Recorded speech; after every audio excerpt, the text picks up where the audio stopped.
Yeah, welcome everybody. So I'd like to give you an introduction into metabolism and how metabolism actually is regulated by the processes in the cell that take place all the time, which is excitation-contraction coupling. So let's start with the basics of this. And I'm sure during your class you already had some introductions into this, but in simple terms, during each cardiac action potential, you get a depolarization of the membrane potential through the opening of the sodium channels, and then consecutively an activation of the voltage-gated calcium channels or L-type calcium channels. And there is an influx of calcium into the cell, and we have these microdomains between the L-type calcium channels and the renin receptors.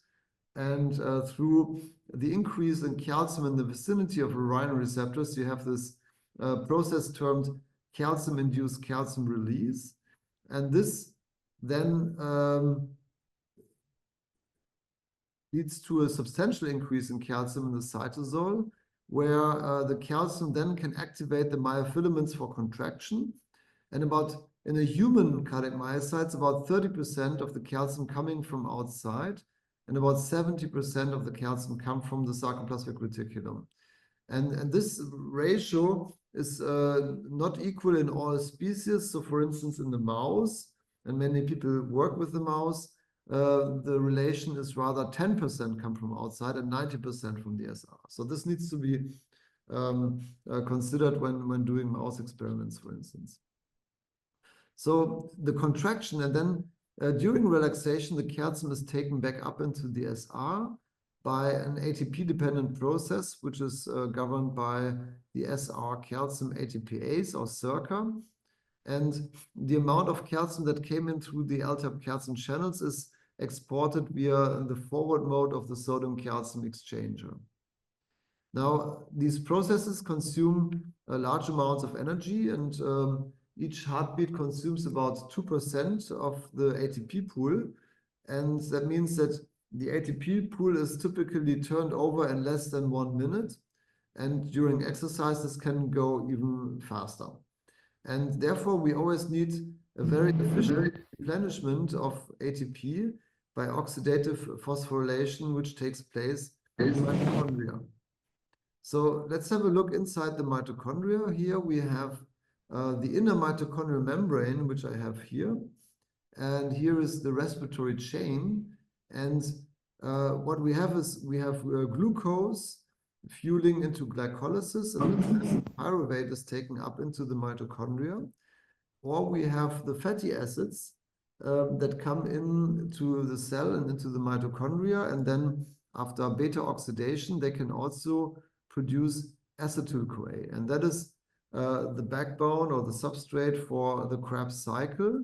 And there are a lot of reactions here that I don't show, but the main products of the Krebs cycle are NADH, and NADH donates electrons to the respiratory chain, complex 1, and thereby facilitates, and then through the sequential redox reaction along the respiratory chain, the electrons are traveling down until to complex 4, where they go to oxygen, and this electron flux leads to the translocation of protons across the inner mitochondrial membrane, which is otherwise so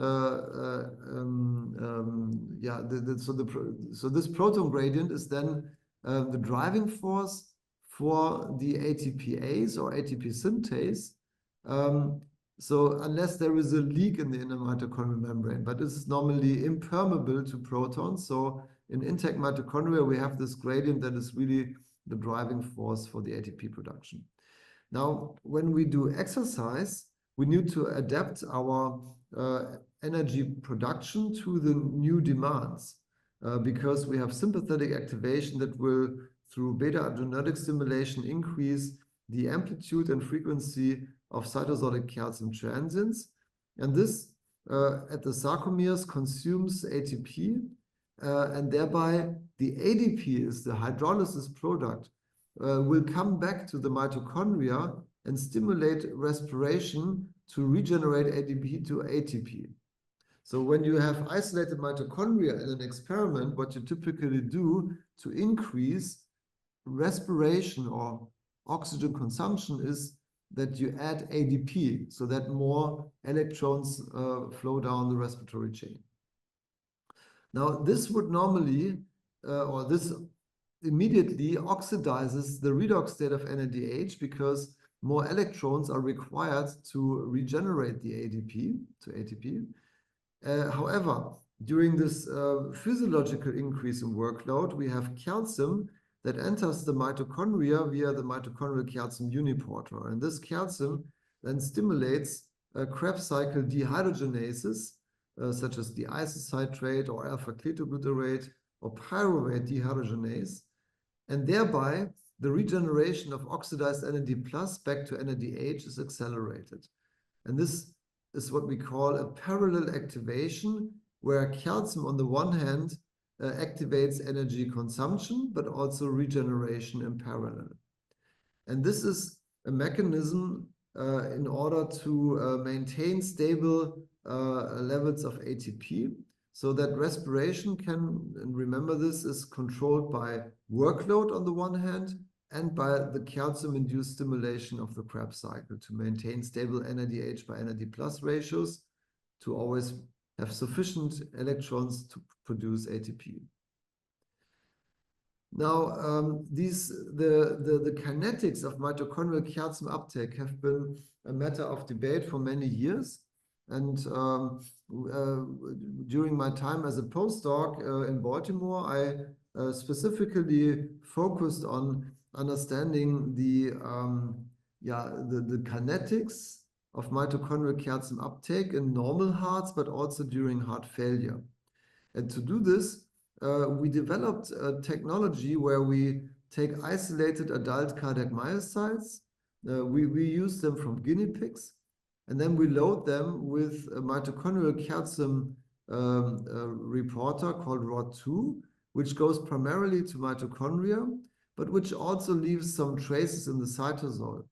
And to eliminate these cytosolic calcium traces, we patch clamp the myocytes and then dialyze the cell with Indo as a salt that stays strictly in the cytosol and at the same time washes out the cytosolic traces of ROD2 so that only the mitochondrial ROD2 stays in the cell. And we have then two different dyes imaging two different compartments of the cell, the mitochondria and the cytosol. And then we apply the voltage clamp technology to depolarize the cell membranes. And this leads to opening of sodium and calcium channels and to a calcium transit in the cytosol. And then on every other beat, we can then monitor the mitochondrial calcium transient. And with this technique, we then tested this beta-adrenergic response and added 10 or 100 nanomolar of isoproterenol. And you see, this is a very long experiment, probably longer than we needed to do. But you see that by beta-adrenergic stimulation, you increase the amplitude of the L-type calcium channel, you increase the amplitude of the cytosolic calcium transient, and we observed mitochondrial calcium transient. So there was a rapid uptake and a slower decay, and the decay is slower than in the cytosol. And that leads to an accumulation of calcium in the mitochondria during diastole. And this calcium accumulation is then sufficient to stimulate the Krebs cycle. So to make sure we use, we have specifically labeling of mitochondrial and cytosolic calcium, we added a blocker of the MCU in the pipette solution called Ru360. And with this, we could block the mitochondrial calcium transient, but not the cytosolic calcium transient, which became rather a little bit bigger, but this was not significant, so that we know that with our ROD2, we really specifically measure mitochondrial, but not cytosolic calcium. Okay, So the question now was, how come that the mitochondria are able to take up calcium so rapidly? Because it's been known for years that the affinity of the calcium uniporter is in the upper micromolar range. And typically the bulk cytosolic calcium concentration increased to levels of about maybe 1 or 2 micromolar only. However, if you have a close look on electron micrographs, you realize that the sarcoplasmic reticulum is very tightly wrapped around the mitochondria. And therefore, we have so-called mitochondrial calcium microdomains, where the vicinity of the uniporter to the source of calcium, namely the ryanodine receptor, which releases the calcium from the SR, is very, very close. It's in the range of a couple of nanometers.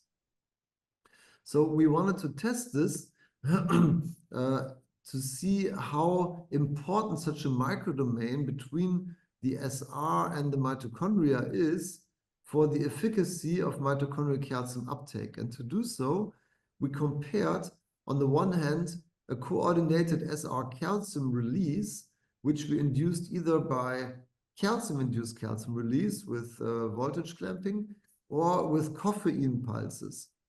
And we compared this to a rather slow and diffusional increase of calcium by voltage clamping and stepping to plus 80 millivolts. And this induces the reverse mode of the sodium-calcium exchanger to bring in calcium very slowly and from a more remote localization, namely from the cell membrane, so that the distance to travel for the calcium to the MCU is longer.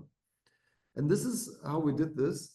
The advantage was we could test these conditions in the very same cells. So each cell was its own control, and we did some pre-pulses and then stepped to load the SR and then stepped to plus 10 millivolts to open the L-type calcium channels, inducing a cytosolic calcium transient.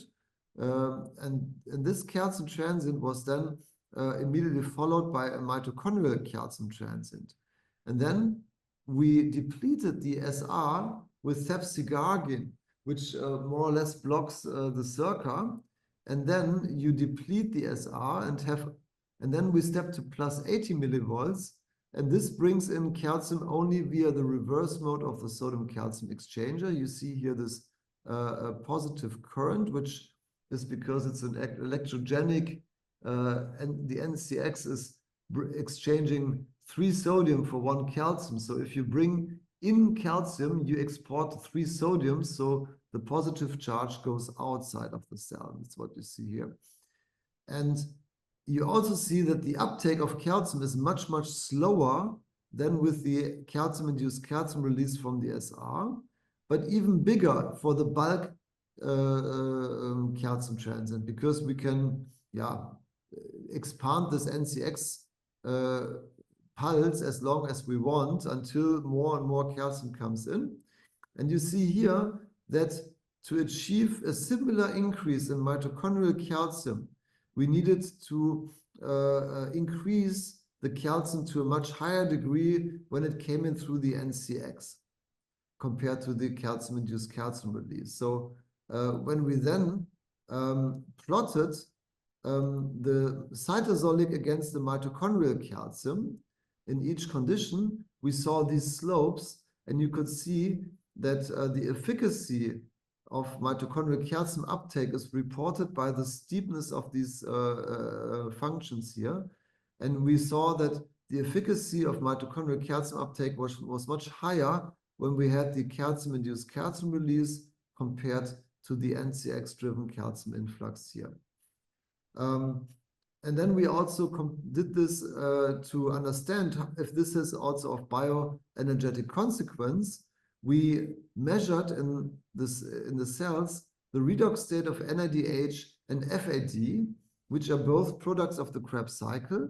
So if calcium comes in, it stimulates the Krebs cycle and it increases the availability of the reduced form of NADH and FADH2. And you see that this can be measured with the autofluorescence of NADH and FAD. and a reduction of the redox state.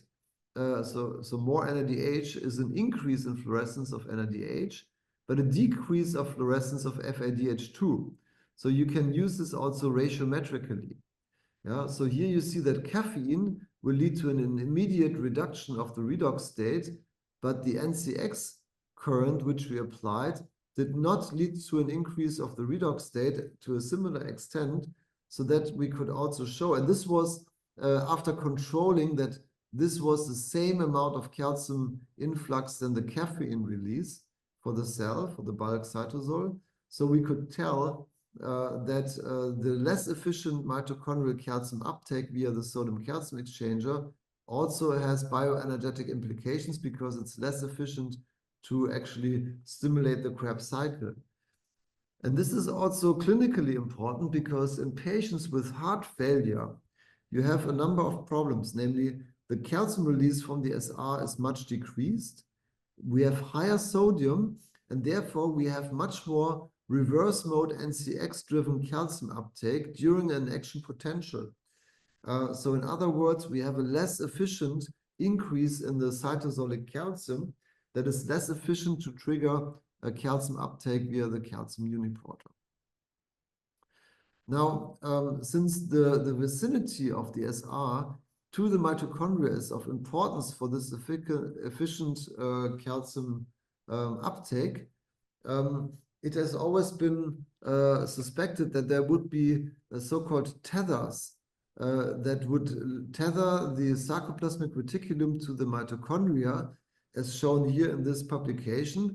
There were certain tether proteins identified where actually the molecular identity was unclear. But from other studies, it was known in 2008 by Danny De Brito and Rosario Rizzuto that mitofusins are such tethering proteins which not only tether mitochondria to each other, that's why they are called mitofusins, because they are playing an important role in mitochondrial fusion processes.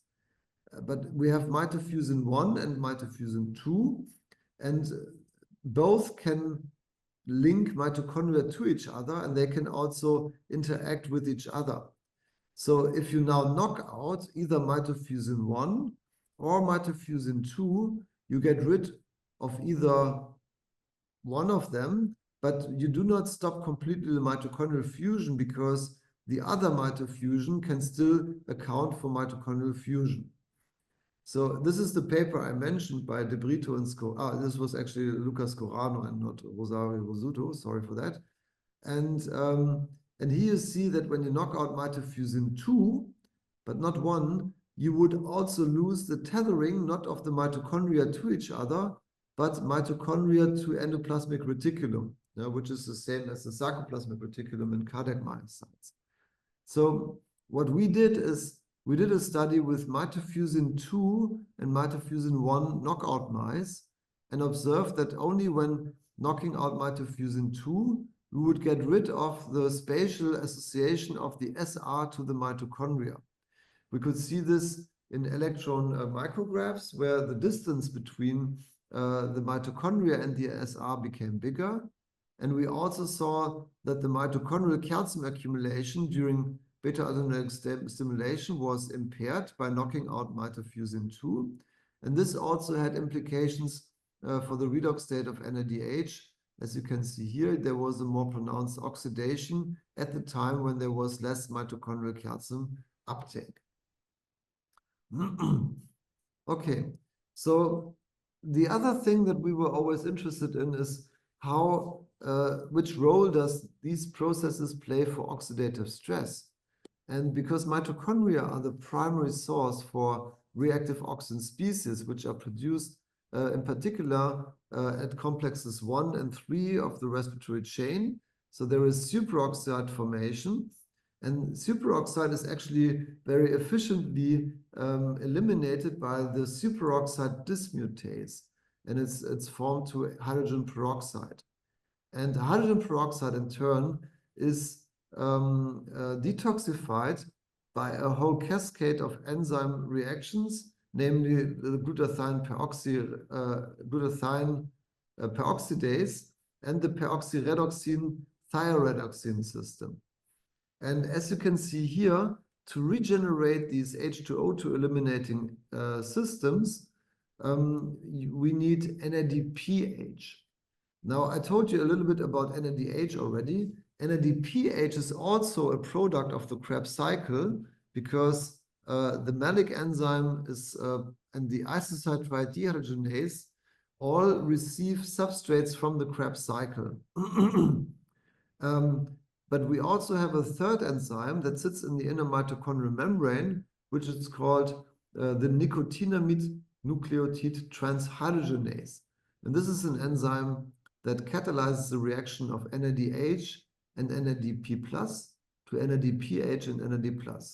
And because it's coupled to the protomotive force, the direction is typically from NADH to NADPH. So in most scenarios, this NNT is in a way an antioxidative enzyme. And I will get back to this a little bit later today because this reaction can also reverse under certain conditions. However, this tells you that mitochondrial calcium uptake is not only important to match energy supply and demand for ATP production, but also to regenerate the antioxidative capacity. And in experiments where we blocked the mitochondrial calcium uptake with Ru-360, which I already showed you before, we were able to block mitochondrial calcium accumulation during maintained cytosolic calcium transients. And when we then measure the autofluorescence of NADH and FAD, or here in NADH only, we see during this workload transition in the beginning, when we add isoproterenol, this oxidation of the redox state, and then a recovery over time. And this is because of the mitochondrial calcium accumulation that stimulates the Krebs cycle. But when we blocked the calcium uniporter, we saw that this redox state becomes more oxidized, which is also measuring the NADPH here. And this was associated with an increase in reactive oxygen species, as was measured by DCF fluorescence, which is a fluorescence reporters for reactive oxygen species, particularly in the mitochondria. So this is all a little bit complex, but to simplify this again, calcium and ADP are regulating mitochondrial or oxidative phosphorylation, and they play together to maintain stable redox state of NADH for ATP production, but also of NADPH to detoxify reactive oxygen species. And we think that in heart failure and various forms of heart failure, we have a mismatch scenario that can induce mitochondrial dysfunction. And we often have either a decrease of calcium in the mitochondria or a pathologically increased work that produces more ATP consumption, or both. And this can lead to a redox shift and to more oxidation of NADH and NADPH, where the one can lead to an energetic deficit, which has always been reported in patients with heart failure with a reduced ejection fraction, but also with HFpEF, but also oxidative stress, which has been observed by several groups, including our own, in patients with either ischemic or dilated cardiomyopathy. So over the last years, we have seen that this mismatch scenario can be observed not only in heart failure with a reduced ejection fraction, but also in hypertrophic cardiomyopathy, and we will discuss a little bit on that as well. We've also seen it in Barth syndrome, which is a rare cardiac disease which affects primarily young boys, but also in peripartum cardiomyopathy. But I will not discuss this today because it would go too long. So maybe let me summarize what are the main changes in heart failure with a reduced ejection fraction, or HFrEF. Here, we often have a reduced mitochondrial calcium uptake, and this is quite complex slide, but I've shown you parts of it already. And you can also read a lot about what I just explained up to this point in our review of 2018 with Eduardo Bertero. And so this is the normal situation. We have a regular calcium-induced calcium release, calcium uptake. Actually, the way calcium is exported from the mitochondria is via a sodium-calcium exchanger called NCLX. And here you also see the coupling of energy consumption at the myofilaments via the creatine kinase system back to the mitochondria. So when you consume ATP here, this shuttles the ADP back to the mitochondria. Now, in heart failure, for instance, in heart failure with a reduced ejection fraction, many of these nice balances where everything is kept at an even redox state is altered. For instance, by decreased SR calcium load, which leads to less calcium release on each action potential. We have a lower open probability of the calcium uniporter. We also have elevations of cytosolic sodium, which drive calcium out of the mitochondria via this sodium-calcium exchanger in the mitochondria. And this all leads to a net decrease of calcium accumulation and thereby an oxidation of the redox state, which gives rise to oxidative stress. And this oxidative stress then can in turn oxidize or damage the function of SERCA, but also sensitize the renin receptors for arrhythmias, and so that oxidative stress in heart failure can evolve. And there are a couple of medical compounds which can be applied, which can potentially reduce such oxidative stress. There are, for instance, MitoQ, which is shuttled or selectively taken up by mitochondria, and it's a coenzyme Q that will scavenge superoxide radicals. We have SS31, or L-amipretide, which binds to the cardiolipin in the inner mitochondrial membrane, and it's able to protect the respiratory chain from oxidative stress-induced damage, but potentially also other compounds that may impact on cytosolic sodium, such as ranolazine, which is an inhibitor of the late sodium current, or potentially, and this is debated, SGLT2 inhibitors, where some groups have found that SGLT2 inhibitors can actually reduce sodium in the myocytes to some extent via sodium proton exchanger inhibition, but also some people have seen that this would inhibit the late sodium current, which is the same channel that is inhibited by ranolazine. Now, with this, I mean, this figure is from a different paper. It more or less has some of these quite complex information in here, but I've also expanded this a little bit towards how then oxidative stress in the cell can lead to maladaptive cardiac remodeling. Here, first of all, you see again the different sources of sodium and calcium in the cell, and you see here the sodium-calcium exchanger and late sodium current, which potentially is inhibited by SGLT2 inhibitors, or ranolazine, or cariparide, which is an inhibitor of NHE, but then you have, by this oxidation, there are two key kinases, which are, one kinase which is activated by oxidation. This is the CHEM kinase. There is a lot of research out there showing that CHEM kinase oxidation is happening in heart failure, but also atrial fibrillation, and that this can induce arrhythmias. And the CHEM kinase can induce arrhythmias by activating, for instance, the late sodium current, and this will then erect a feed-forward mechanism. So if you have more late sodium current, you have higher sodium, you have less mitochondrial calcium, more oxidative stress, and then you have a circulus vitiosus. But also, ChemK is important for hypertrophy signaling.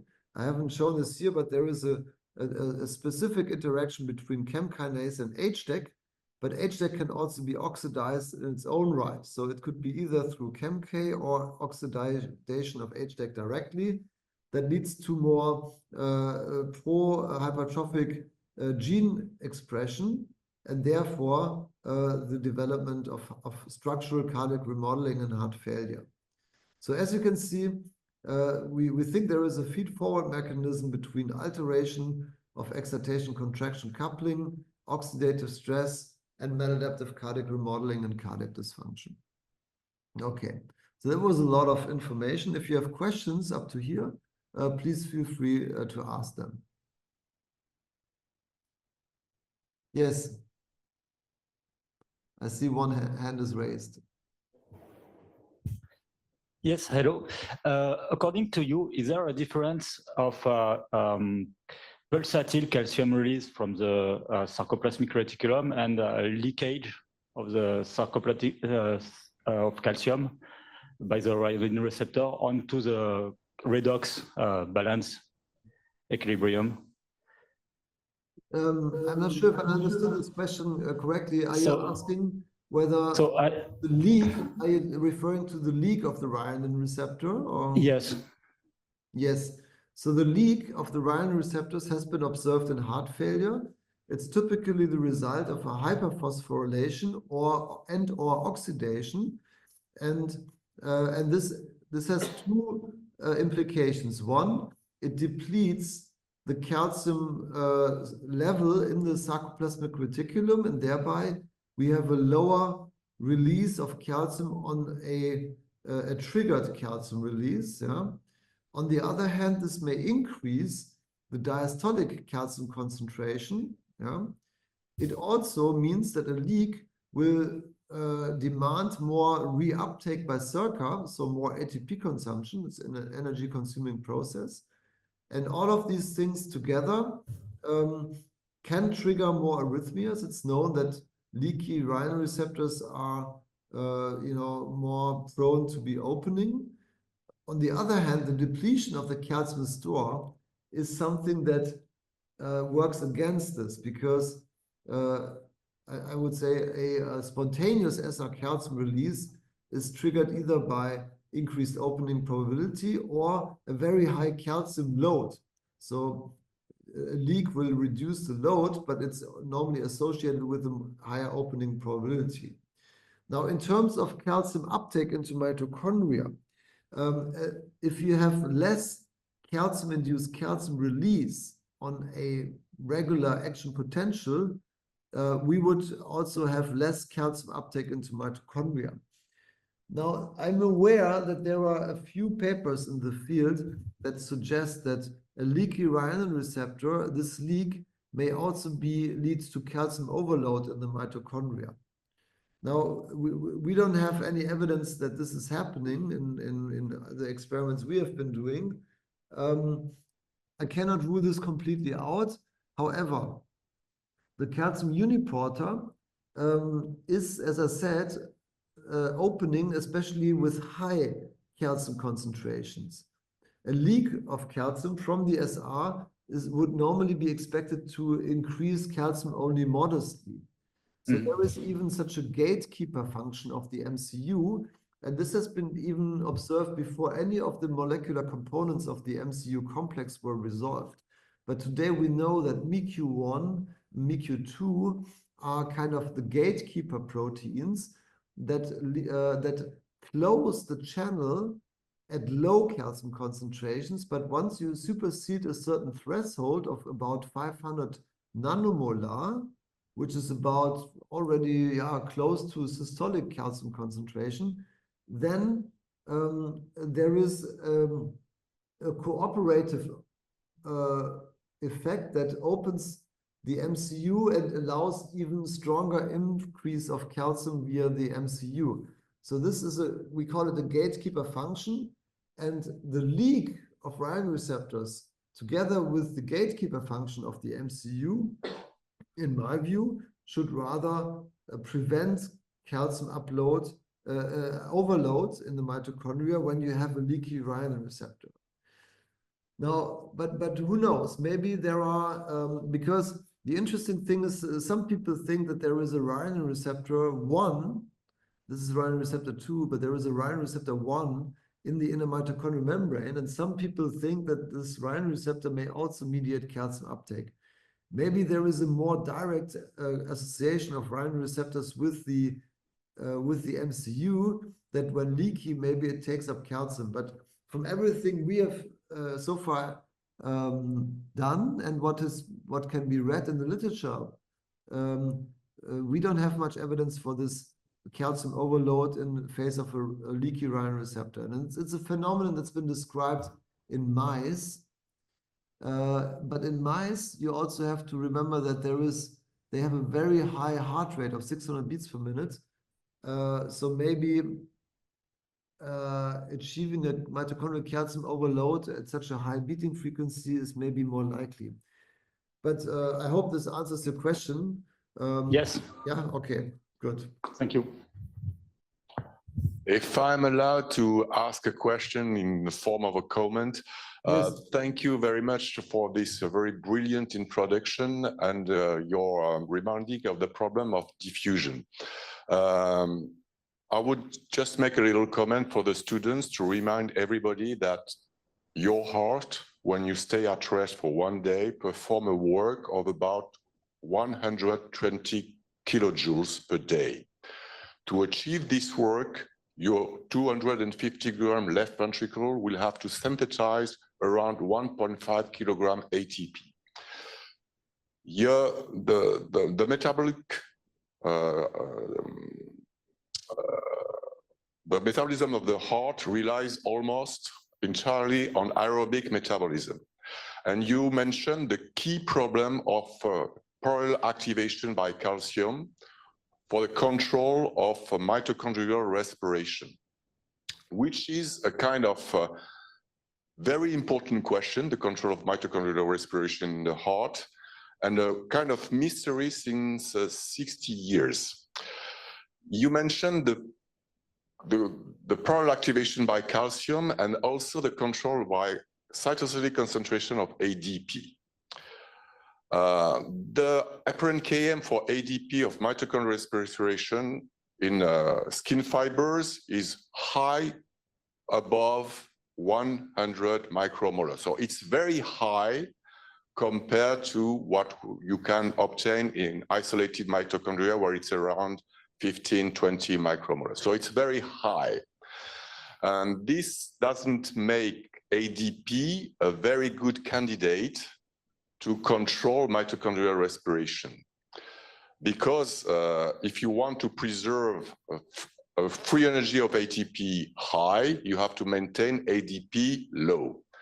And any attempt to measure any changes in calcium concentration related to work in vivo has failed. ADP concentration doesn't seem to change as a function of myocardial work. So it was not for me very clear in your presentation. I had the impression that you mentioned that parallel activation by calcium and control of mitochondrial respiration by ADP were two kind of equivalent mechanisms working together. And I would just like to point out the fact there is a very violent war in the scientific field about the way ADP is important in controlling mitochondrial respiration and with the function of this energy shuttle system. So could you tell us what do you think about that? What is your position regarding this potential or not key phenomenon of mitochondrial respiration control by ADP in vivo? Mm-hmm. And this links the importance of problems of limitation of diffusions of ADP and of calcium, because the structure of cardiomyocytes is very well organized to avoid the problem of diffusion limitation of calcium and energy metabolites. So could you comment a little bit on this very important problem, which is related also to the mechanisms of heart failure, particularly with a reduced ejection fraction? Yes, thank you. This is a very, I can tell, I mean, one can tell that you're very deep into these mechanisms. And it's indeed has been a debate in the field for decades. Now we have Waldo Sachs, who is, for instance, very much favoring the hypothesis of respiratory control by ADP, which we refer to as the so-called pull condition. So, and the other extreme is people like Balaban, Bob Balaban, who has always been postulating that most of the control comes from the calcium in the so-called push condition. No? So pushing electrons down the respiratory chain would increase ATP, or pulling from downstream of the system.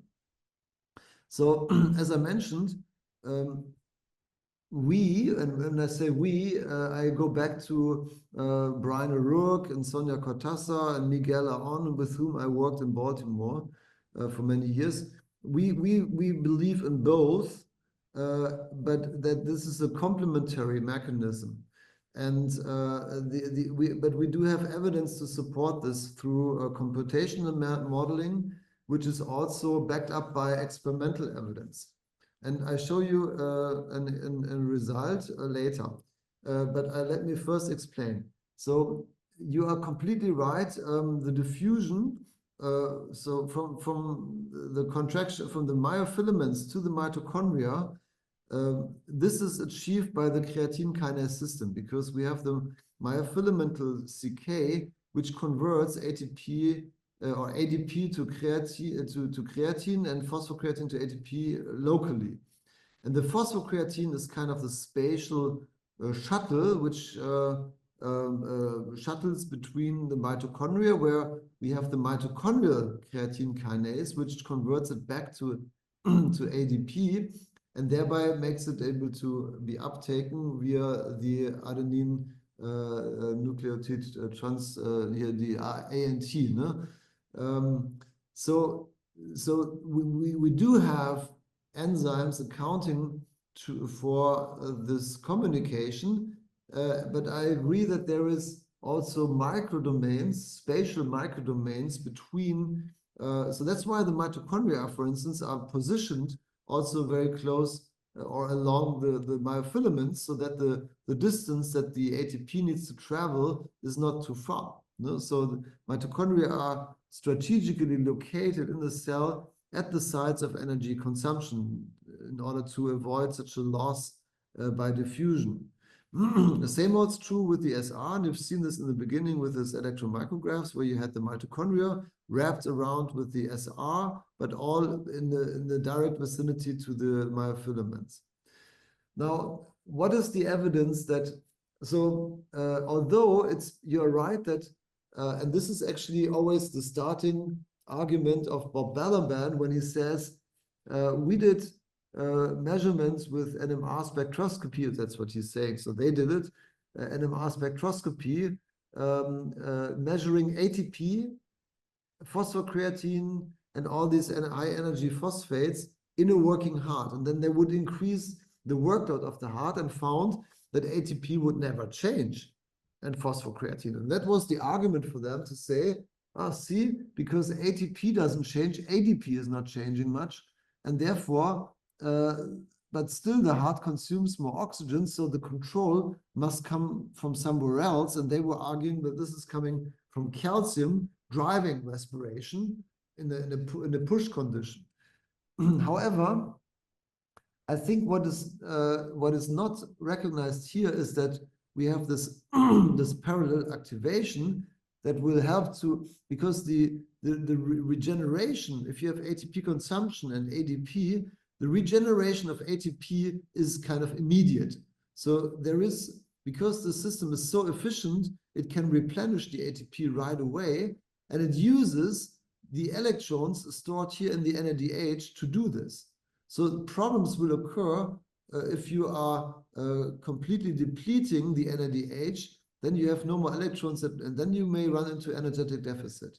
And I will maybe quickly feed forward to an experiment that kind of proves that this could be right, which is from our model of Barth syndrome, where we discovered in Barth syndrome, this is a mitochondrial cardiomyopathy, that the calcium uniporter, is heavily downregulated. So this is isolated mitochondria which cannot take up any calcium anymore.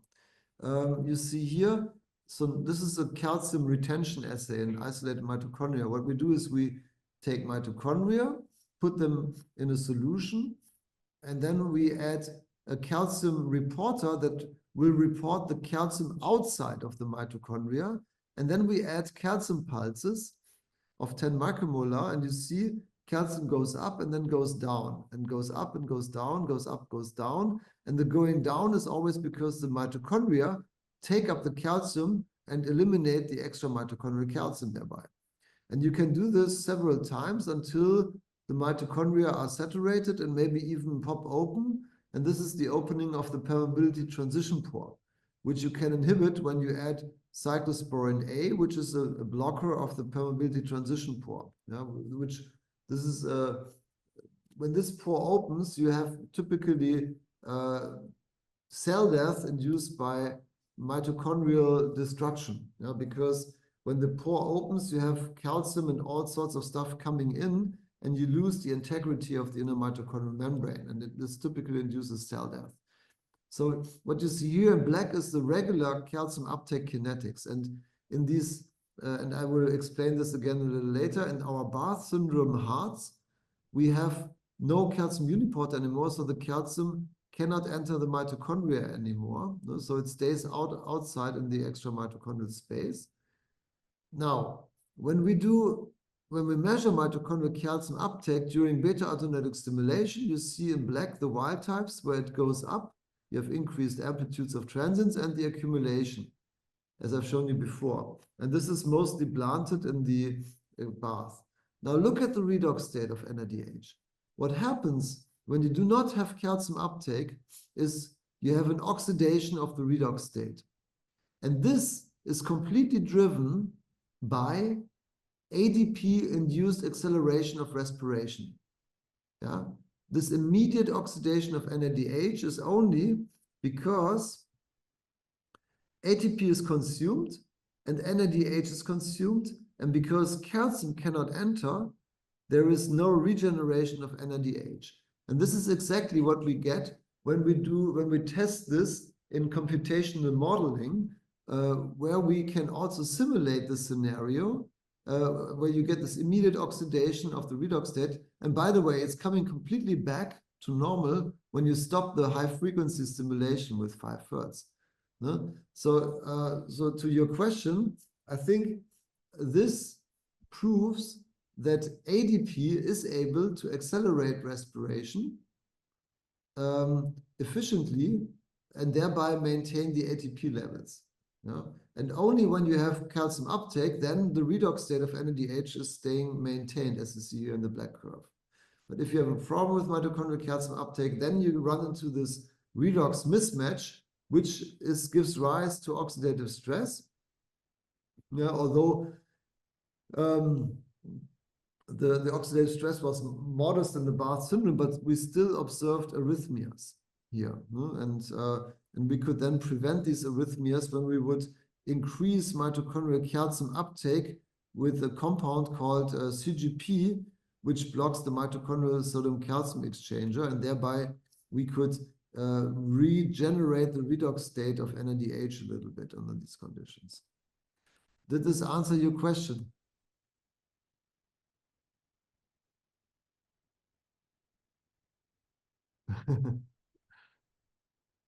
Quickly answered the question. I just want to add, and your scheme is perfect for this, that the ADP stimulating respiration is not the ADP formed at the level of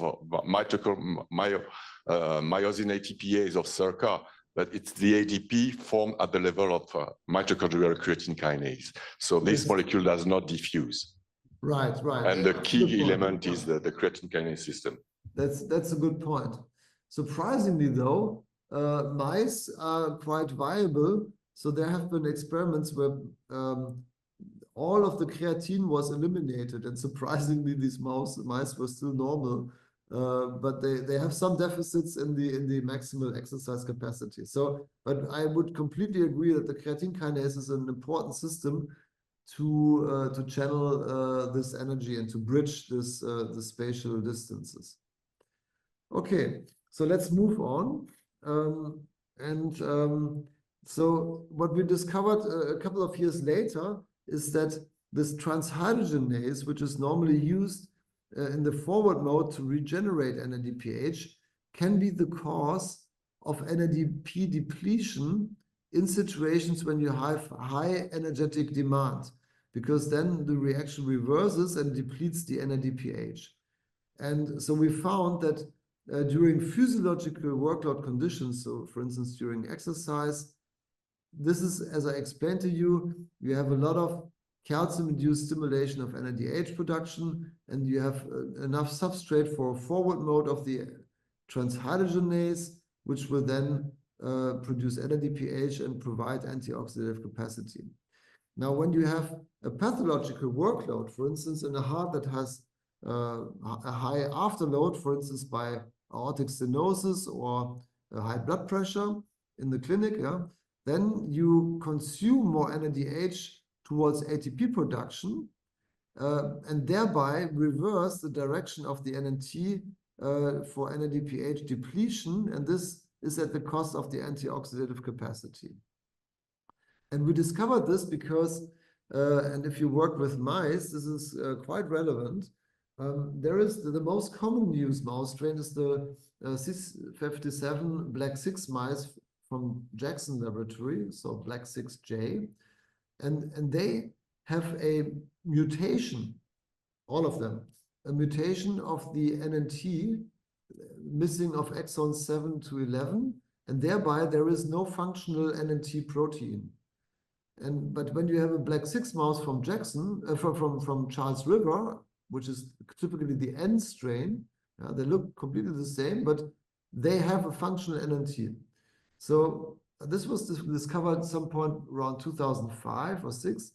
And we thought back then, okay, if the NNT, so we only knew that this part here is important on the upper part. So we speculated that when you have no NNT, you have more oxidative stress because you have no NADH to NADPH conversion. So what we did is we did a pressure overload, so TAC, in these mice, and then we observed that only the Black 6N mice would have oxidative stress, but not the Black 6J mice. The Black 6J mice had a little bit of an increase in oxidative stress at baseline, but importantly, by the afterload increase, by the transaortic constriction, TAC, there was no further increase in oxidative stress. And interestingly, those mice that didn't have oxidative stress, they didn't develop heart failure to a similar extent. So they were much better off with the hearts compared to the Black 6N mice.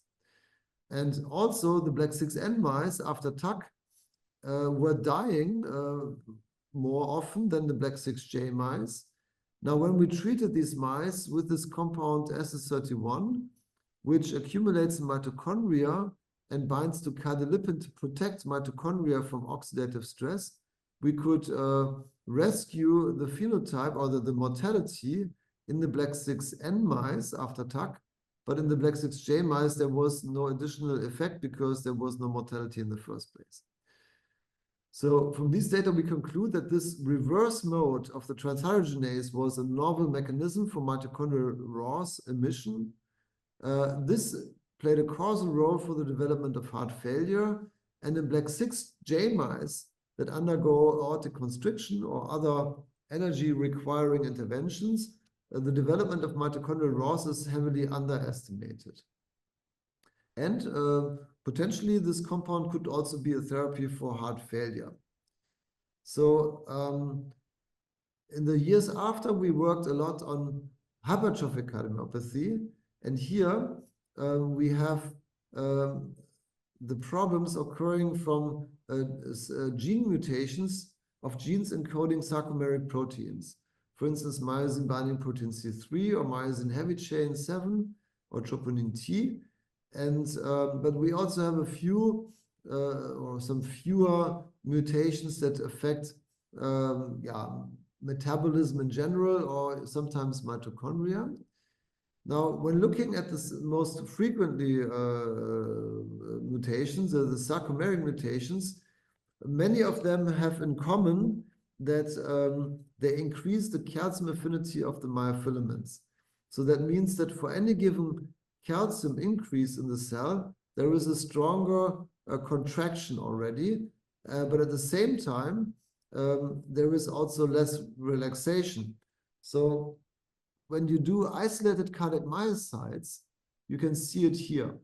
Here we measure in these myocytes the length of the sarcomeres together with the calcium concentration. And you can easily see that despite normal calcium transients, the diastolic sarcomere length is shorter and the contraction stronger in the HCM mice or myocytes. And this is because of this increased calcium affinity, that for the same calcium, there is more contraction of the myofilaments. And this explains hypercontractility and at the same time, the diastolic dysfunction in HCM. However, this also consumes more ATP because each contraction requires more ATP. And Vasco Sequeira from my group, when he was previously with Jolanda van der Velden, he observed that, well, first of all, this ADP itself can further increase the calcium affinity of the myofilaments. And he could also see that in human myocardium from patients with hypertrophic cardiomyopathy of different mutations, myosin heavy chain, myosin binding protein C3, troponin T, they all have an increased calcium affinity of the myofilaments, compared to normal hearts. And this was associated with more sarcomeric stiffness. So this is the diastolic dysfunction, and this here typically leads to hypercontractility.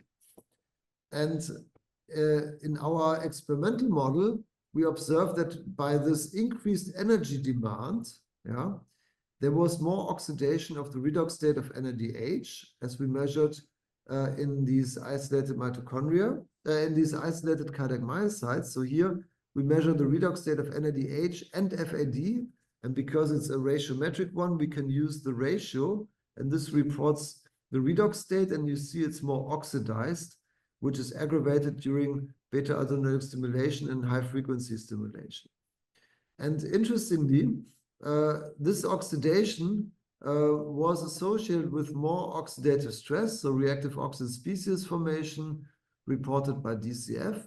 And when we stopped the stimulation, there were more cellular arrhythmias taking place, as you can see here. And so in other words, we had the impression that this oxidation of the redox state and oxidative stress may contribute to the cellular arrhythmias that we would observe. Now, at some point, we also did experiment with, this was from a myosin binding protein C3 mouse model, these mice here. And then we received a model from Björn Knollmann, which is a troponin T mutation, also inducing HCM. And they had a mixed genetic background. And my technician observed that the fur colors of these mice was always different. So she did the genotyping for the transhydrogenase, because the black 6 mice from Jackson have always been mixed into this strain. And we found that we had some mice that were homozygous for the normal wild type NNT.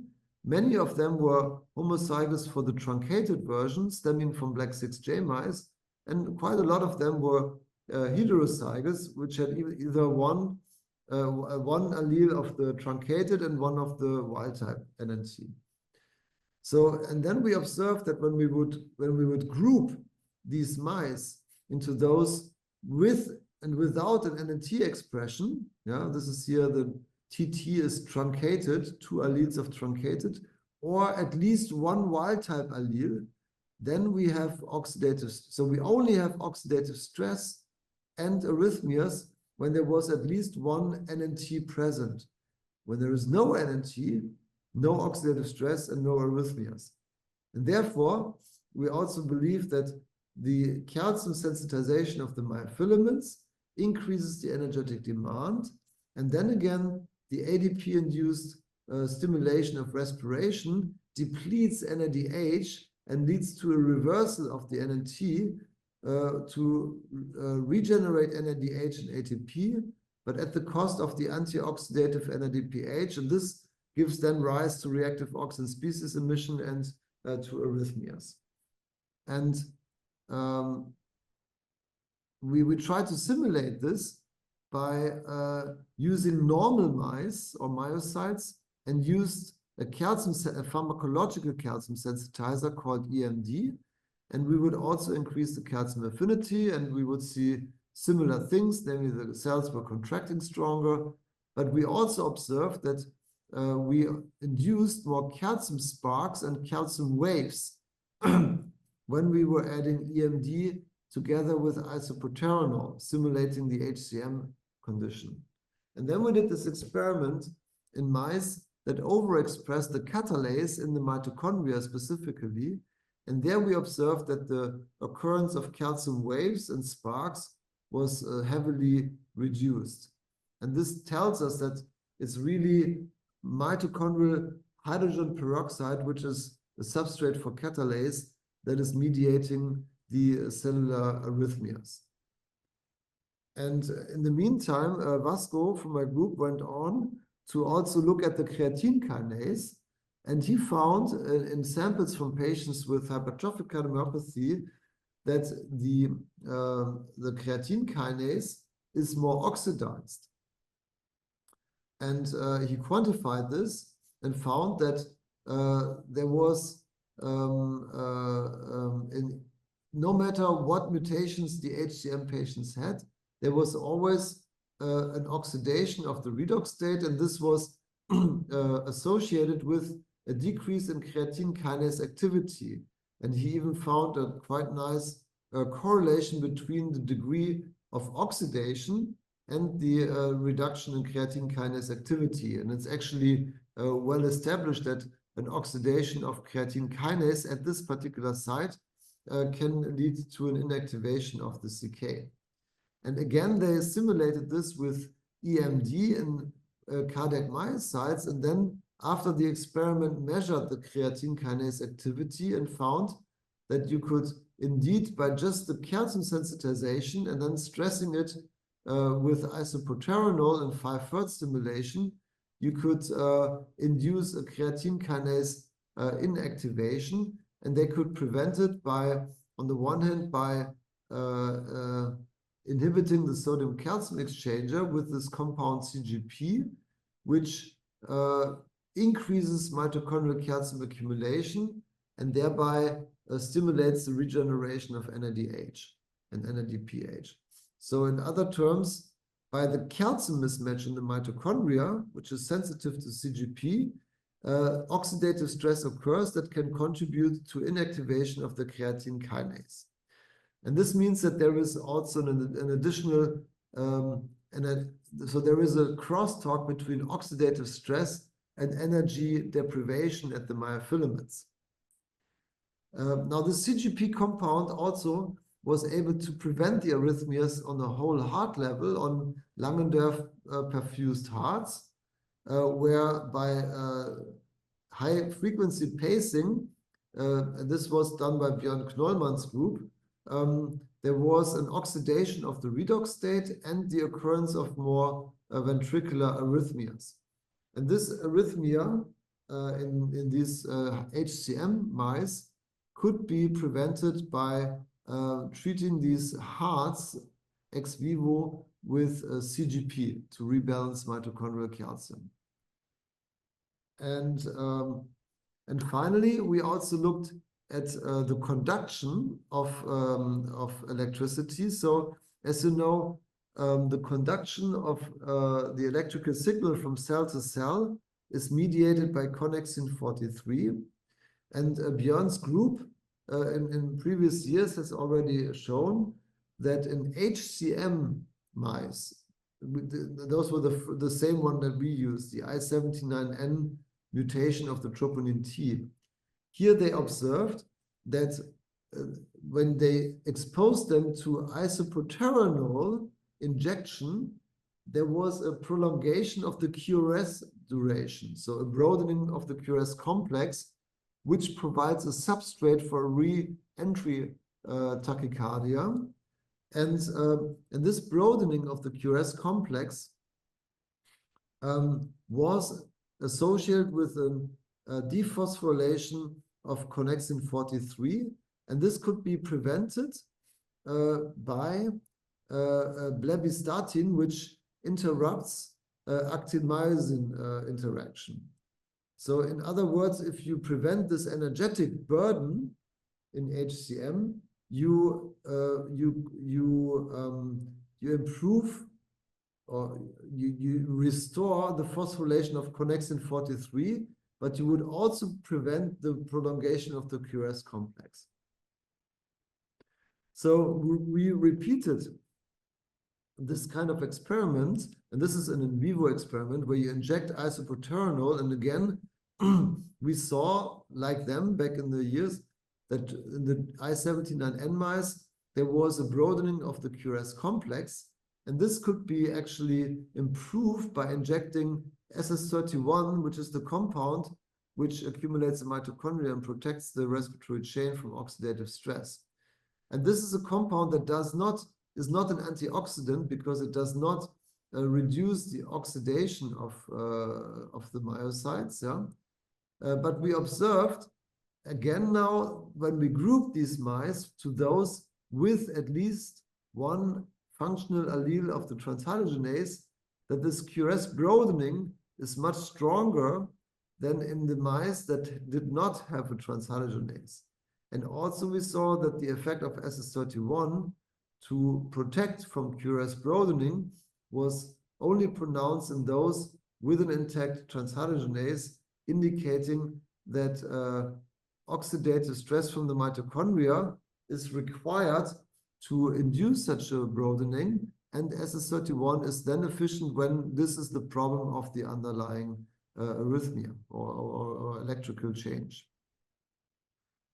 And finally, we injected mice either with mitoparaquat, which induces mitochondrial ROS in its own right, and in normal non-transgenic mice, injection of mitoparaquat can induce ventricular arrhythmias either by itself at high concentrations or at lower concentration, predisposes to isoproterenol-induced arrhythmias, such as premature ventricular contractions, VTs or AV blocks. So the total arrhythmia burden is increased by mitoparaquat, but mitoQ is a compound that accumulates in mitochondria and scavenges superoxide. And in HCM mice, pretreatment with mitoQ would prevent the isoproterenol-induced arrhythmias. So to conclude, in the normal heart, we have a nice balance of the redox state, which is controlled, as we discussed before, by calcium and ADP. And if you have always sufficient NADH and NADPH, that is required for antioxidative capacity and ATP production.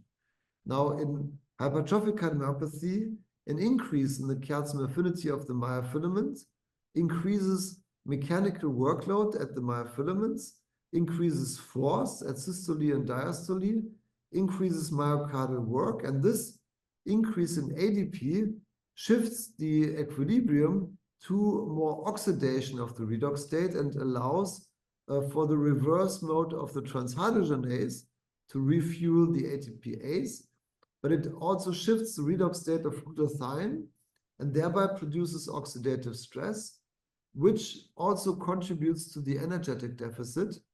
And the oxidative stress alone can trigger spontaneous SR calcium release events such as calcium sparks and calcium waves in cardiac myocytes.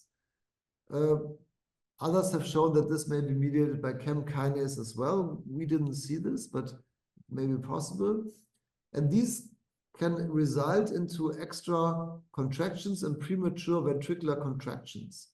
Now, for ventricular tachycardia or fibrillation, you also need a substrate. And this is the energetic deficit that occurs in HCM by dephosphorylation of connexin 43, and potentially also other processes can broaden the QRS complex and thereby provide a substrate for reentry ventricular excitation, so that the trigger and the substrate can together induce ventricular arrhythmias or fibrillation.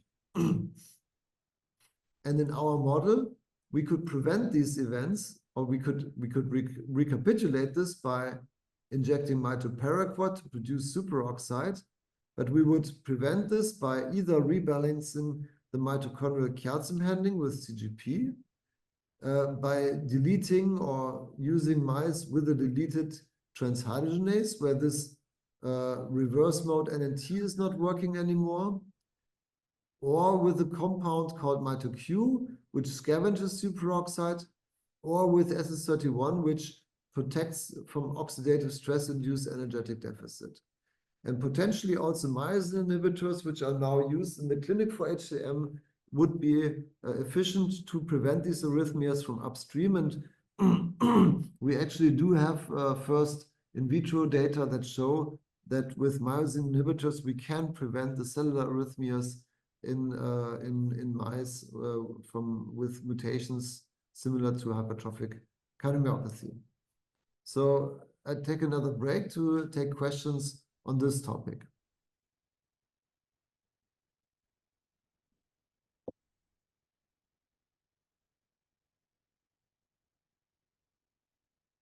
If there are any, if there are not, there are not.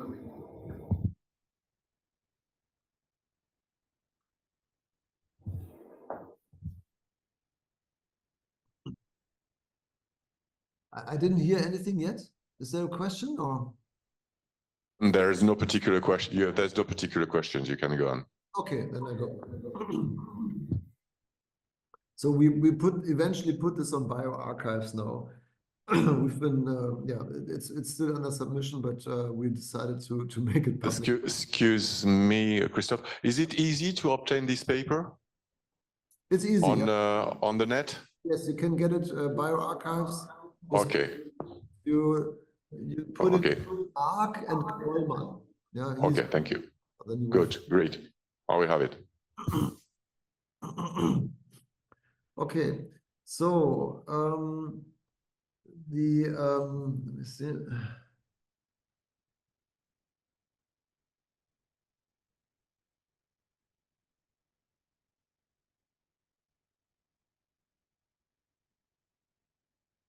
Okay. So another cardiomyopathy we have been particularly interested in is Barth syndrome. So in Barth syndrome, we have a problem with mitochondrial calcium uptake. I've shown you a little bit of this already. So let's have a closer look at Barth syndrome. Barth syndrome is a genetic disease which affects the enzyme tafazin. And tafazin is a transacylase which mediates remodeling of cardolipin. And cardolipin is an essential component of the inner mitochondrial membrane. And it's an X chromosomal gene, so that at the end of the day, only boys are affected. And many of them can die early in life. It can be quite lethal. And for many years, it's been thought that the main mechanism is because cardolipin is because it's especially where these curvatures of the inner mitochondrial membrane are, where also the respiratory chain typically sits and the ATPase. It's very important to glue the complexes of the respiratory chain together, so that when you have a defect, and cardolipin in itself can become oxidized. When there is oxidative stress, it becomes oxidized, and then it's defective, and then the complexes are not as nicely glued together. And what happens then is that the electrons, which normally travels smoothly across the respiratory chain, can divert and form superoxide. Yeah, and that's been the dogma out there for Barth syndrome for many years. The cardiac phenotype, it's been described all sorts of kinds of cardiomyopathies. So dilated cardiomyopathy, hypertrophic cardiomyopathy, non-compaction, and so on. There was one paper that, in my understanding, brought a little bit light to this. So this paper shows ejection fraction and the end-diastolic volume of these patients over the years. And you see in blue are patients which survive the first years of life. And then you see that the ejection fraction is pretty much preserved, 55% on average. And the end-diastolic volume, here, this is the Z-score, is normal at 0. So you see that after a couple of years, the hearts are even of normal size or even a little bit smaller than normal.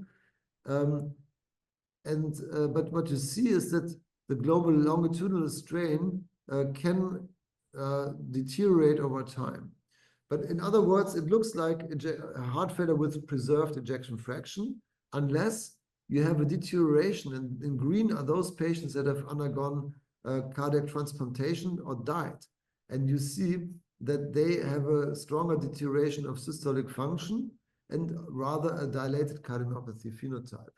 And in the very beginning, when the disease manifests, and this is typically in a couple of day-old young boys, there the hearts are bigger and have more HFrEF-like phenotype. So early on, HFrEF, later HFpEF. And here you see also, this is other data, but I think it's even part of this paper maybe. But there are only about 300 patients with Barth syndrome in the world, and there is always a Barth syndrome meeting every 2 years in Florida. I've been at one of these, and then they do measurements of ejection fraction with the echoes with these patients. So you see that ejection fraction stays quite stable over the years. No? But what you can also see is that their capacity to increase ejection fraction during exercise is completely blunted. These are normal boys. They have, when you do exercise pre and post, you have an increase in ejection fraction, but this is blunted in patients with Barth syndrome. So we use a tafazine knockdown mouse model, and we believe it nicely recapitulates the phenotype of patients with Barth syndrome who survive the first weeks of life, namely an ejection fraction, preserved ejection fraction. There is some systolic dysfunction, but the hearts are normal, of normal size. They are not dilated. This is here, even after 1 year. And the ejection fraction is pretty much maintained at 50%, but the cardiac output, because of the slightly smaller ventricles and the slightly reduced ejection fraction, is even decreased. And even very early on at 10 weeks, we already have a modest systolic but also diastolic dysfunction measured by the end systolic or end diastolic pressure volume relationship. And in the course of 50 weeks, 1 year, there is a strong increase in AMP and BNP levels, indicating heart failure, and only a modest increase in CTGF, which is inducing fibrosis. And in fact, we didn't see any fibrosis, although we did see the development of diastolic dysfunction because the A wave was vanishing. The E wave, which is the passive influx of blood from the left atrium to the left ventricle during early diastole, was vanishing in tafazine knockdown. So they have some diastolic dysfunction, but no fibrosis. So we took a look at the cardiac myocytes, and we see a little bit of a similar phenotype as in hypertrophic cardiomyopathy. It's not as extreme, so diastolic sarcomere length is pretty much normal. but we had more diastolic dysfunction during the isopaterno 5 Hz stress protocol, but also like something like a hypercontractility when the myocytes were not pre-stretched, but they were just slack. But we saw that the time to 50% relengthening was slowed substantially, nearly doubled. And when we did calcium-force relationship on isolated cardiac myocytes, we observed this leftward shift in this curve, so indicating increased calcium affinity of the myofilaments. So the other thing we observed is that when we looked at the calcium transients, you see it here, they were, although the amplitude was comparable, the relaxation or the decay kinetics of the calcium transient were very much accelerated. And in fact, we observed that circa activity was maximized at baseline already because of a dephosphorylation, because of a decreased expression of phospholamban despite quite high phosphorylation status. So phospholamban is an inhibitor of circa, but when it's downregulated, you kind of activate circa. And this is what we see here, very rapid calcium decay, which is good at baseline because it potentially, to some extent, counterbalances the diastolic dysfunction coming from the sarcomeres.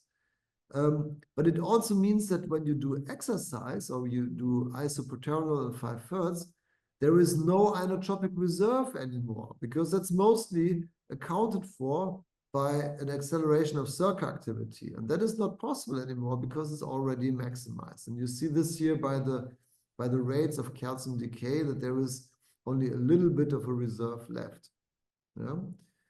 And then I've explained this already. We had a lack of calcium uptake into the mitochondria, and thereby we have more of an oxidation of the redox state. So we have altogether two things that are not good. Namely, one, we have a pre-activation of energy-consuming calcium handling. We have a leftward shift in the calcium affinity curve, which also increases ATP demand. So two things that increase the demand. And now during exercise, we have diminished calcium uptake, which will stimulate the Krebs cycle. And thereby, we have a strong energetic deficit indicated by an oxidation of the redox state here. And this was associated with arrhythmias that we could, again, prevent, and I mentioned it before, with this compound CGP, which to some extent can rebalance mitochondrial calcium accumulation by inhibiting its export. And then it was interesting because so far I've shown you that ejection fraction is decreased, but the single cardiac myocytes are hypercontractile.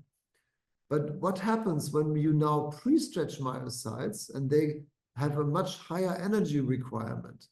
So we have this apparatus from ion optics where we can pre-stretch the single cardiac myocytes. And you see here such a typical pre-stretching. And you see that when the more you pre-stretch the myocyte, the more force it can produce. This is now not sarcomere shortening, but force production. And this is typically the Frank-Starling mechanism. And then when you do a 4 Hz stimulation protocol, what you see is an immediate undershoot and then a potentiation of force generation. And when you step back, you get this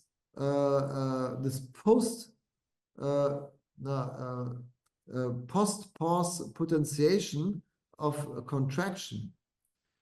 Here, post-rest-like potentiation. So what you do here is you, in normal cardiac myocytes at a high frequency, you load the sarcoplasmic reticulum with calcium. And then you have a very high calcium. And then when you go back to 1 Hz, you have a very strong calcium release from the sarcoplasmic reticulum. Now, when we did this in Barth syndrome cardiac myocytes, this was nearly completely abolished. So there was a decrease in contractility because there was no further calcium uptake at 4 Hz. And the force production was really significantly impaired at 4 Hz. And here we believe that also, on the one hand, the circa problem comes into play, but also a lack of energetics that can support sufficient contraction. And here you see now that there is a lack of increase of DPDT max in response to dobutamine in the Barth syndrome mice in vivo. Yeah, although the heart rate goes up to a similar extent, it will not increase its contractility. And this is very similar to the phenotype of these patients with Barth syndrome. And we postulate that it's therefore lack of mitochondrial calcium uptake and pre-activation of SERCA. And we could also, as you remember here, this I've shown you from the patients with hypertrophic cardiomyopathy with the QRS broadening. We have a similar thing in Barth syndrome mice, where we have a broader QRS complex already at baseline, which is actually, but no further increase. Here we did it with, this was actually from the dobutamine data. We didn't do it with isobutyrenol as we did it with the HCM mice, which was for the purpose of inducing arrhythmias. But here we took it from this dobutamine data that we were using for inotropic reserve. But what you see is when you treat mice with CGP, that we kind of were able to shorten the QRS duration, indicating that the calcium mismatch in Barth syndrome can lead to a broadening of the QRS complex, potentially mediated again by a decreased ATP and phosphorylation of connexin 43, although we didn't measure this directly here. But in other words, we think that the redox mismatch, similar as an HCM, can contribute to QRS broadening, which is potentially a pro-arrhythmic scenario. And it's known that Barth syndrome, some patients can die of sudden cardiac death. So arrhythmias are also frequent in these patients. So in other words, in Barth syndrome, we observe that the primary mitochondrial defect is the downregulation of the mitochondrial calcium uniporter. And this loss of MCU impairs energy supply and demand matching and induces mitochondrial oxidation of NADH and NADPH. These defects contribute to a lack of inotropic reserve and predispose to arrhythmias. And the cardiac phenotype of Barth syndrome resembles HFpEF rather than HFrEF and should be treated accordingly. And for instance, one should avoid digitalis, which many of these patients actually have received in the past. Okay, any questions to this topic?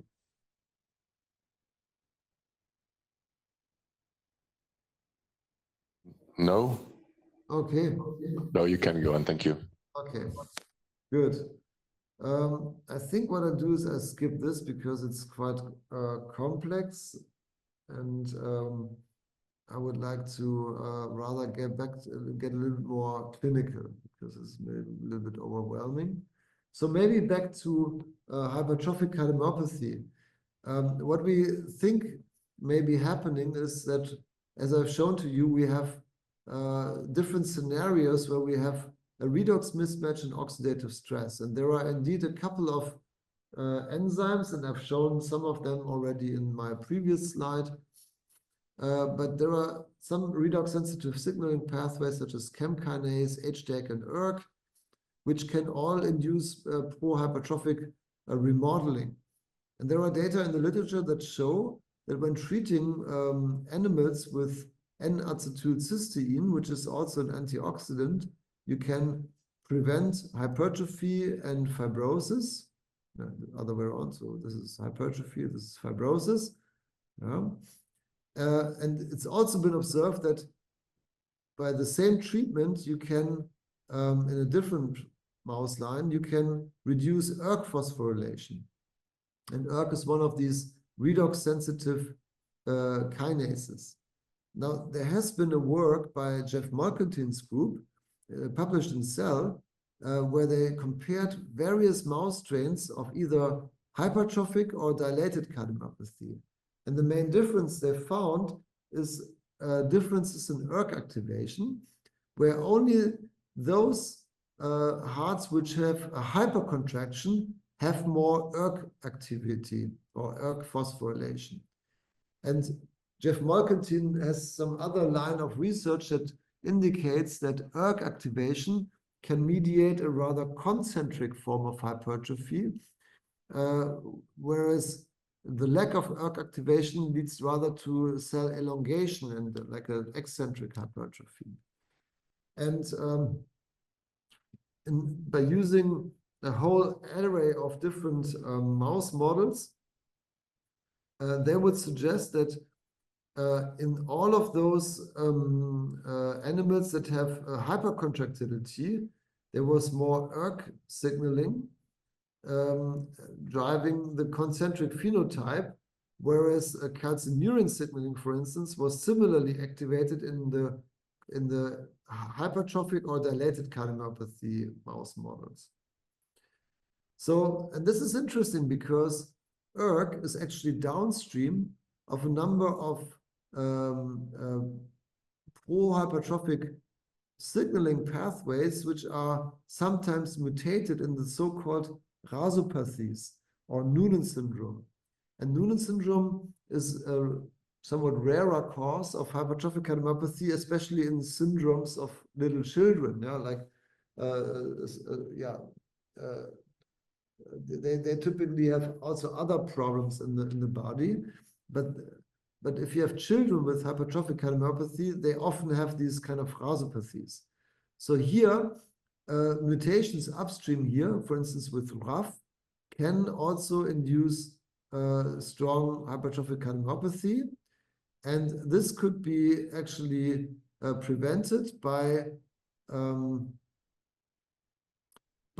eliminating the MEK-ERK pathway. I don't know where it can be seen here on this figure. Maybe I didn't show it, but interfering with ERK and MEK will prevent hypertrophy induced by a RAF mutation from upstream. And there are some compounds that can prevent ERK activation. Some of them are also here, have been produced in Würzburg by Christina Lorenz. So potentially this could be also potential treatments to treat hypertrophic cardiomyopathy. Now, in HCM, at some point you often have a severe hypertrophy that will obstruct the left ventricular outflow tract and thereby increase the afterload of the heart. And when you do this, we are back to the problem that we had before, with which I started, where we did the pressure overload, where we had a very early oxidative stress induced by the reverse mode of the transhydrogenase. So in other words, in hypertrophic obstructive cardiomyopathy, you have at least two factors that increase myofilament work. One is the mutations and then the mechanical afterload. And to treat this, we typically try to reduce the obstruction by a septal reduction therapy, either by just cutting it out by surgery or by PTSMA, which is an alcoholic septal ablation that is obtained in the catheter lab. And this is how this is done. You typically go to one of these septal branches, install a balloon, and then through the little tube through the balloon, you inject alcohol to actually induce a myocardial infarction in that segment, and that will then lead to a scar formation that reduces the thickness of the septum. And with this treatment, and Hubert Segewiss, who was here in our center for a couple of years, but now has retired, you can see that the left ventricular outflow gradient is reduced substantially, and this is a very safe procedure that leads to long survival of these patients. But meanwhile, we have medical compounds that can target HOCM without having to cut or infarct anything of the myocardium. And these are myosin modulators, and they actually decrease the calcium affinity of the myofilaments. And the mavacamten, by binding to the myosin ATPase, stabilizes the so-called super relaxed state of the myofilament. This is the contraction relaxation cycle of myofilament, and the super relaxed state is stabilized by mavacamten, which improves the relaxation, but is a negative inotropic intervention, and thereby reduces also the ATP consumption. And the opposite of this are so-called myosin activators, such as omecamtiv mecarbil, they can prolong contraction and are therefore positive inotropic, but at the same time, they typically impair relaxation and potentially, to some extent, increase ATP consumption. And we have, meanwhile, the development of other compounds, such as aficamten as a myosin inhibitor and danicamtiv as a myosin activator. And we have data from animal models that show that with mavacamten, you can inactivate myosin ATPase and thereby induce a negative inotropic effect. And by in vivo treatment, this will reduce cardiac fibrosis, the myocyte disarray, and left ventricular hypertrophy. And the compound has been used in clinics, and this is a phase 3 clinical trial where you can see that mavacamten reduces the resting left ventricular outflow tract gradient and also reduces the NT-proBNP levels and the high-sensitive troponin E. And these effects are hemodynamically comparable to the LVOT gradient reduction with alcoholic septal ablation. And clinical studies with MR have shown that this intervention also leads to a reverse remodeling of the left ventricle and thereby without changing the fibrosis. This takes longer to resolve, I guess. And meanwhile, we also have more recent data with aficamten, which is also improving the exercise capacitance, the increase peak oxygen uptake in these patients. And they reduce the LVOT gradient, as you can see here, and they improve New York Heart Association functional class and improve quality of life more than placebo. And there is also a recent study that shows that with also aficamten will lead to a reverse remodeling by reducing left ventricular mass, wall thickness, atrial volume, etc. So it kind of reverts the phenotype of hypertrophic cardiomyopathy. So summarizing all of this, we believe that mechanoenergetic uncoupling is a central problem in hypertrophic cardiomyopathy, where the problems can either start at the sarcomeric level with gene mutations that increase the calcium affinity of the myofilaments, but also mutations on the level of mitochondria, potentially also of rasopathies, which induce hypertrophic signaling in the first place. And we believe that a missing link between these observations that we had before, namely, it was known that they produce some sort of an energetic deficit, but the missing link is the oxidation of the redox state and the oxidative stress that, as we have shown, can trigger and sustain arrhythmias, and potentially, and this needs to be resolved by future studies, could also contribute to the pro-hypertrophic signaling in these hearts that eventually leads to the outflow tract obstruction.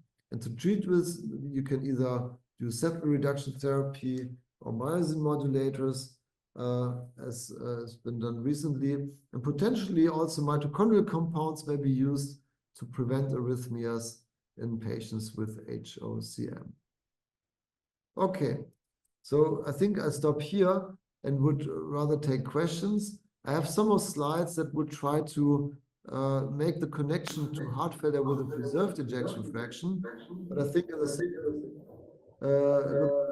think we should rather use the time now to take some questions.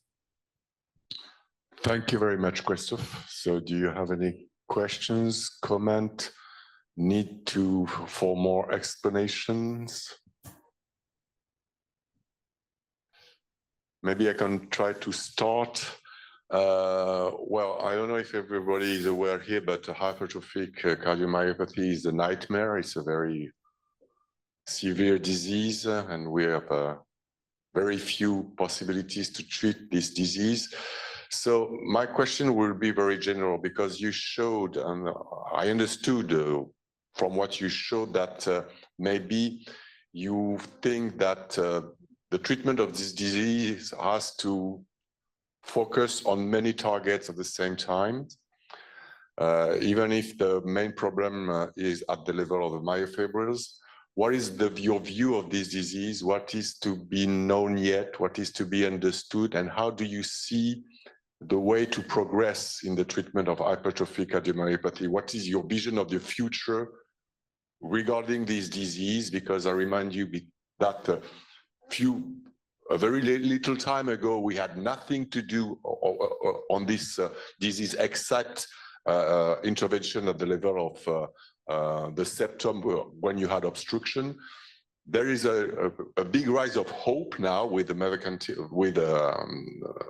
I forgot the name of the drug, but what is your view of how what is to be done to progress on this disease and in relation with the metabolism? Yeah, I mean, you mentioned it already. I think the development of the myosin inhibitors is a breakthrough. I mean, we had beta blockers and calcium antagonists with which we were treating these patients, which are also negative inotropic agents.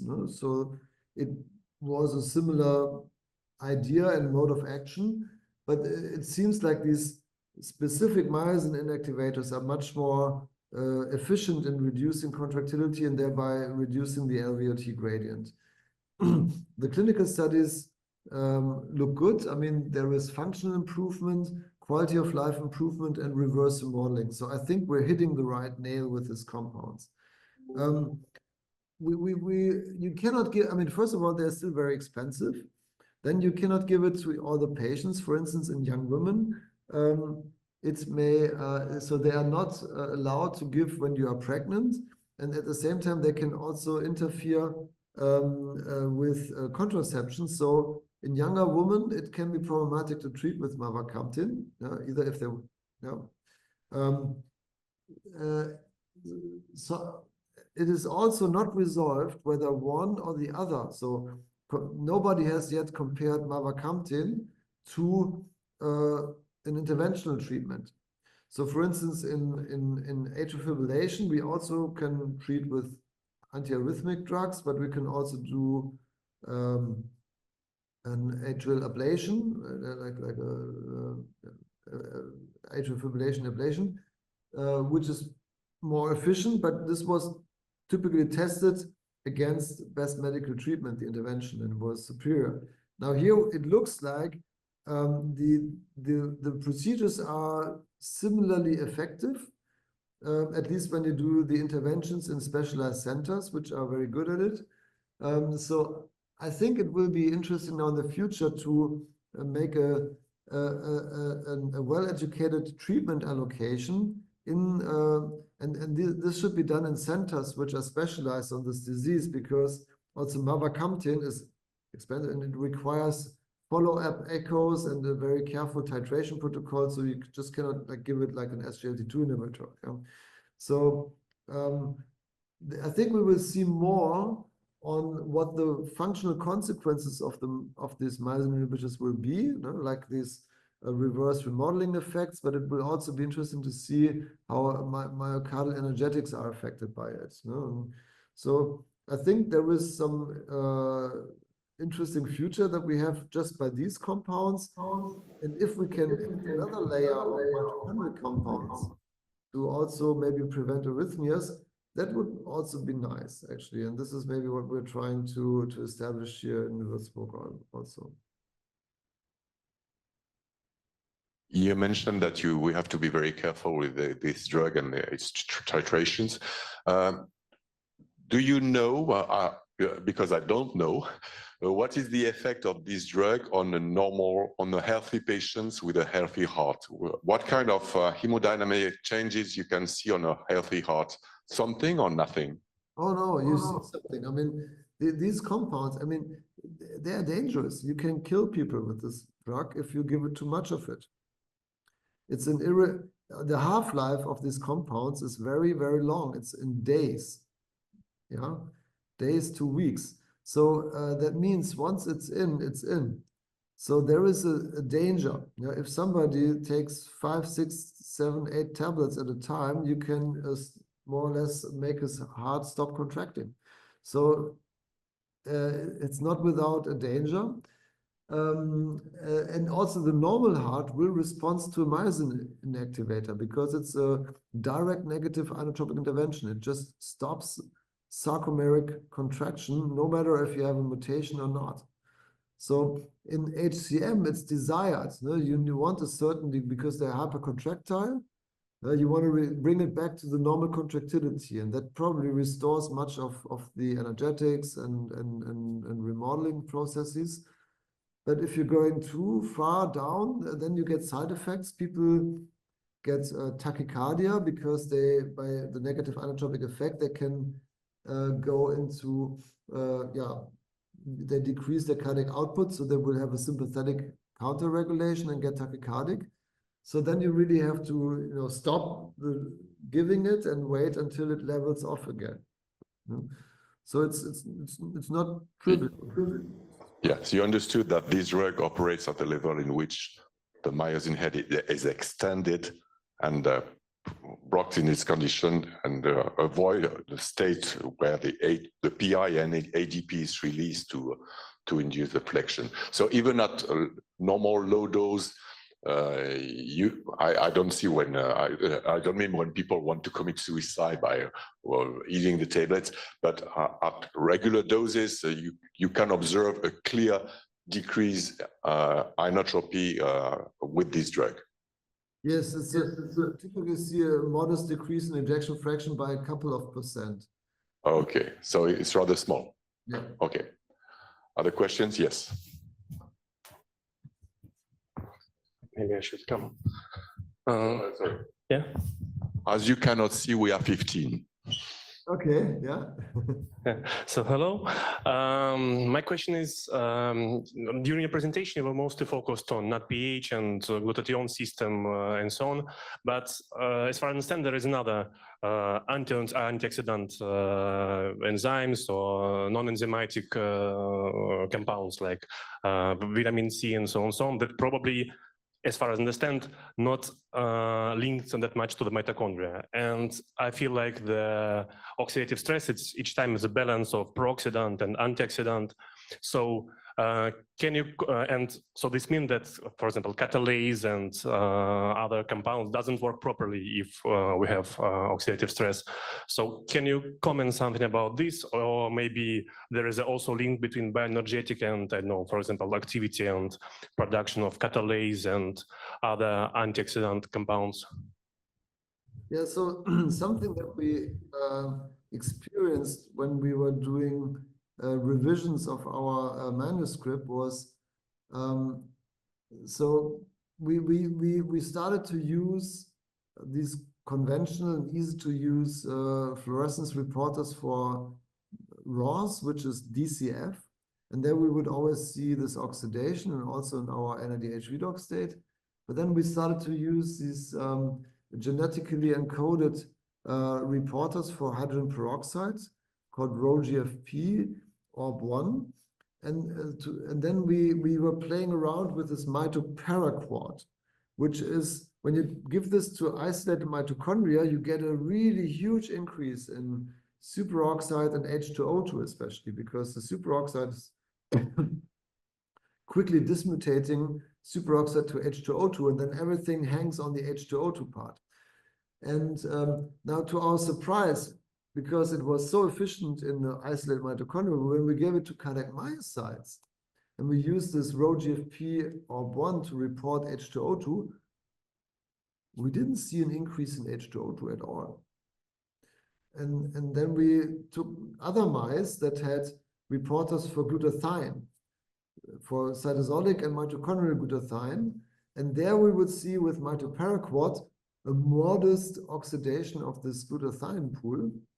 So that told us that at the end of the day, we may not even need an increase in free radicals and reactive oxygen species, because the cardiac myocyte is so well equipped with antioxidative enzyme systems, especially the glutathione system in the cytosol and the mitochondria, that it will always prevent that there are reactive oxygen species increasing. However, the oxidation of the glutathione is a signal to, because the ryanodine receptor, for instance, is controlled by glutathione. And if you deplete glutathione, it becomes oxidized and it becomes activated without the necessity of free radicals to do this, but just by by depleting this antioxidative glutathione pool, you can induce redox regulation of renin receptors and potentially all sorts of other enzymes in the cell without seeing an increase in free radicals. Yeah. Does this answer your question? You other questions? So, but maybe you're right. There are many catalase, which is typically more in the site in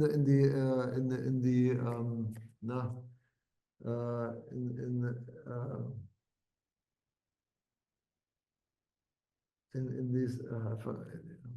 I forgot, but it's not in the they're typically not in the mitochondria, but in these other organelles close to the mitochondria. Peroxisomes. In the peroxisomes is mostly the catalase, but also in the cytosol. In the mitochondria, we have glutathione and peroxyredoxine and thioredoxine, and we also have glutathione peroxidase in the cytosol. And these are all the H2O2 eliminating systems. And for superoxide, we have SOD in the mitochondria, and we also have cytosolic and extracellular SODs as well. Questions? No? Are you sure? Okay. Thank you very much, Christophe. It was great again. And I'm keen to see you soon in Bordeaux in June. Yes. For the SAGM meeting.